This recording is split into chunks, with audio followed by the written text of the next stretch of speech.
Oke, Assalamualaikum warahmatullahi wabarakatuh. Sekarang ini saya berada di Jumpa Kapata lah, Jumpa Kapata Tumpah Kelantan bersama hari ni Kak Yah lah.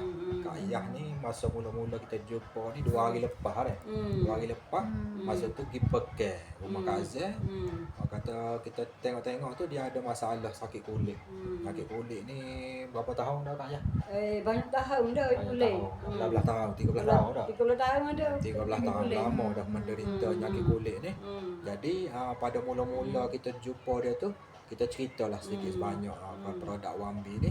Masa tu Kak Yah dan anak dia lah kata mula-mula tu nak ikhtiar lah. Dengan mula-mula tu produk One More dah. One More. Okey. Kak Yah spray belaka dah kan dekat bahagian badan ke kulit masalah tu. Lepas tu kita tengok hari ni kata ada perubahan dah. Selai 2 hari gitu Kak Yah. Dia spray lah maksudnya Kak Yah spray kat bahagian kulit sakit tu. Lepas tu minum kan spray dalam air. Maksudnya Kak Yah amal dalam 2 hari dah ada perubahan dah. Maksudnya Kak Yah pun boleh tunjuk sikit lah dekat bahagian kata kulit tangan tu. Kalau sebelum ni kita pergi kat rumah dia tu merah-merah banyak lah. Dan ni orang kata kita timbul dah warna kulit asal dia tu. Maksudnya merah-merah tu jadi kering dah banyak. Dekat bahagian betih pun banyak dah kita tengok. Boleh dah.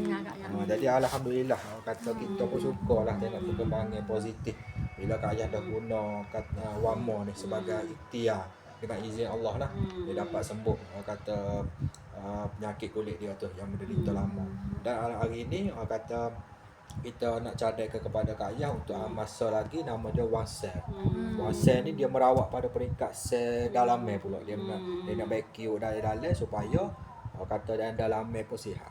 Jadi dia akan buat gapo-gapo darah kotor sing jadi orang kata kita nak ucapkan terima kasih kepada Kak Yah kerana menyokong produk Wambi lah, One More dan juga One Cell. Terima kasih banyak Kak Yah dah. Sama.